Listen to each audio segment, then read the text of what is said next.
Assalamualaikum warahmatullahi wabarakatuh. Sahabat Kun Fayakun Channel. Kisah nyata, Allah bayar secara tunai. Dikisahkan oleh seorang ustadz di negeri jiran. Kisah nyata. Satu hari saya pergi ke satu rumah panti jompo. Seorang sahabat meminta bantuan agar saya dapat menyalurkan bantuan kepada orang miskin. Saya belikan kain sarung, beli roti, dan lain-lain. Saya pun pergi ke panti jompo yang saya kenal. Tak usah saya sebut namanya. Saat sampai kendaraan kami di perkarangan panti jompo tersebut, tiba-tiba ada seorang ibu tua berlari dari asrama panti, mendekati saya. Ye, anak aku datang, anak aku datang. Senangnya anak aku datang. Saya tak mengenal beliau siapa. Ibu itu memeluk saya, dia cium saya. Orang tua itu berkata, "Nak, kenapa tinggalkan ibu di sini nak? Ibu mau pulang. Ibu rindu rumah kita." Saya waktu itu hampir tak bisa berkata-kata. Ya Allah, saya coba mengucapkan kata, "Bu." Saya pegang tangannya, saya lihat mukanya. Dia bilang, "Sampai hati nak, kau tak mengaku aku ini ibu kau."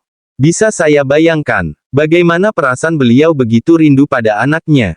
Saya coba berpura-pura, seolah-olah saya anaknya. Saya berkata, "Bu, maafkan saya." Ya, saya pegang tangannya, saya ajak duduk atas kursi. Saya ambil roti, dan lainnya. Dan saya suapkan ke mulutnya.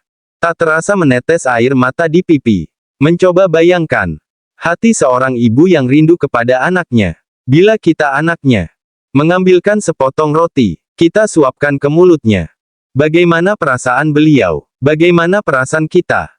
Saya coba usap air matanya yang meleleh di pipi. Dia pegang tangan saya. Subhanallah, saya bisa merasakan bagaimana perasaan beliau yang begitu rindu kepada anaknya. Saat saya hendak pulang, dia pegang kaki saya sambil berkata, "Nak, jangan tinggalkan ibu nak. Ibu mau balik. Ibu mau pulang." Akhirnya saya minta izin dengan pihak pengawas panti di situ. Melihat data beliau ternyata anaknya ada 5 orang. Yang paling besar bergelar Tan Sri. Orangnya memang kaya, punya nama besar, dan hebat orangnya. Waktu saya izin pulang, dia pegang baju saya, dia bilang mau ikut saya pulang. Saya bilang, "Di mobil ada banyak barang." Tak apa kata ibu itu. Saya duduk sama barang-barang itu. Akhirnya saya izin ke pengelola panti untuk membawa ibu itu selama 5 hari saja. Pulang ke rumah saya, sholat subuh saya jadi imam, dia makmum di belakang. Saya baca doa, lalu selesai. Saya tengok air mata beliau jatuh. Selesai doa saya salami beliau. Saya cium tangannya.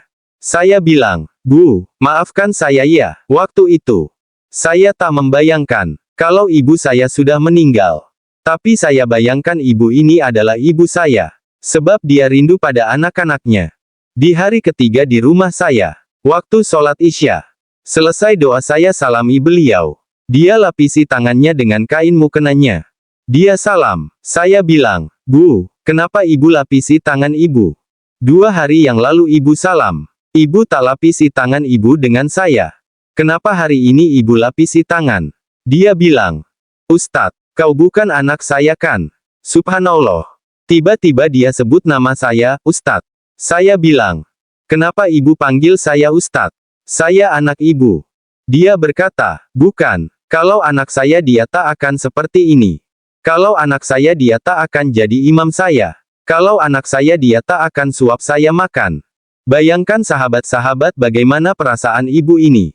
Spontan saya pegang dia, saya peluk dia, saya menangis. Saya bilang, "Bu, walaupun bukan ibu saya, tapi saya sayang ibu seperti ibu saya." Saya pegang tangan ibu ini. Walaupun bukan ibu saya, tapi saya tahu hatinya sangat rindu dekat dengan anaknya. Waktu itu saya pandang wajahnya. Saya bilang, "Bu, walaupun ibu saya telah tiada, tapi ibu boleh ganti menjadi ibu saya. Ibu duduklah di sini." Saat makan, saya suapkan nasi ke mulutnya. Dia muntahkan balik makan dari mulutnya. Saya tanya, "Kenapa Bu?" Tiba-tiba saya lihat wajahnya pucat. Saya angkat dia, panggil ambulan antar ke rumah sakit. Waktu di rumah sakit, saya ambil kepalanya dan saya rebahkan ibu ini. Dia pegang tangan saya, dia berkata, "Ustadz, kalau saya mati, tolong jangan beritahu seorang pun anak saya." Kalau saya sudah mati, jangan beritahu mereka di mana makam saya. Kalau mereka tahu di mana kubur saya, jangan izinkan dia pegang batu nisan saya. Saya pegang beliau, saya berkata, "Bu, jangan ngomong seperti itu, Bu." Istri saya menangis di sebelah. Anak saya menangis di sebelah memegang dia. Kami pegang dia. "Bu, jangan ngomong seperti itu, Bu." Dia geleng kepala. Rupa-rupanya itulah saat penghujung hayatnya. Akhirnya dia pun meninggal di atas rebaan saya di rumah sakit itu. Dia meninggal dalam pelukan saya. Saya doakan Ibu Hajah Khalijah ini ruhnya mudah-mudahan bersama salafus soleh. Sahabat, bila kita masih ada ibu, tolonglah taat pada ibu kita. Jangan durhaka pada ibu kita. Jangan tinggalkan dia di panti jompo. Saat ibu kita sakit, kita jaga dia. Pijat-pijat kepala dan kaki ibu kita. Sahabat-sahabat, coba tanya ibu kita. Bagaimana penderitaan ibu saat mengandung saya dulu? Bagaimana sakitnya ibu saat melahirkan saya dulu? Tanya ibu kita, sahabat-sahabat sekalian. Kalau kita tanya sudah tentu air mata ibu kita akan jatuh. Karena itu sahabat-sahabat, suapkanlah makanan pada ibu kita. Sahabat-sahabat semua, selepas wafatnya ibu ini, ternyata berita kematiannya sampai juga kepada anaknya yang sulung. Anak dia terus telepon saya. Apa anaknya bilang pada saya? "Saya akan bawa Anda ke pengadilan. Saya akan tuntut Anda telah membawa keluar ibu saya dari panti jompo." 3 tahun dia titipkan ibunya di panti. Dia tak pergi lihat. Sebab itu ibunya rindu. Hingga ibu itu tak bisa membedakan saya dengan anaknya. Akhirnya saya tunggu. Tunggu tidak ada kabar hampir setahun lebih. Saya pergi ceramah di masjid di daerah pecinaan. Selesai saya ceramah, datang seorang lelaki memeluk saya.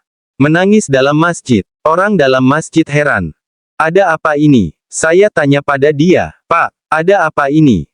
Ada masalah apa?" Dia berkata dalam keadaan menangis. "Ustadz, tolong kasih tahu di mana makam ibu saya, Ustadz. Tolong kasih tahu di mana kubur ibu saya." Saya bilang, "Kenapa hari ini baru tanya kubur ibu kamu?" Dia bilang, "Tolonglah Ustadz, saya mau jumpa ibu saya, Ustadz. Sayalah orang yang bergelar Tan Sri yang mau menuntut Ustadz saat itu. Saya sekarang ini sudah bangkrut, Ustadz. Istri saya mati kecelakaan. Rumah disita bank, mobil mewah saya semua sudah disita bank. Tinggal satu saja, motor tua itu." Saya berkata, "Saya bisa tunjukkan makam ibu kamu. Tapi dengan satu syarat. Kamu jangan pegang batu nisan ibu kamu. Sampai di pemakaman." Tak sempat saya turun dari mobil. Dia turun duluan. Saya lihat di depan mata saya sendiri dia jatuh tersungkur, tangannya menjadi hitam. Mulutnya tertarik sebelah yang tadi awalnya tangan dan mulutnya baik-baik saja. Sambil memanggil-manggil, "Ibu, ibu, ibu." Tiba-tiba saya angkat dia tak jauh dari makam ibunya, belum sampai ke kubur ibunya. Dia sudah hembuskan nafas terakhir di samping makam ibunya. "Allahu Akbar," mengucap panjang saya. "Allah Subhanahu wa Ta'ala tunjukkan kepada saya. Di kehidupan ini balasan anak yang durhaka pada ibu dan ayahnya. Semoga kisah ini menjadi pelajaran di luar sana. Ambillah iktibar dari kisah di atas. Dan apabila mata ibumu sudah tertutup, maka hilanglah satu keberkatan di sisi Allah Subhanahu wa Ta'ala, yaitu doa seorang ibu." Sahabat Kun Fayakun Channel, terima kasih sudah menonton video ini sampai selesai. Semoga bermanfaat. Wassalamualaikum warahmatullahi wabarakatuh.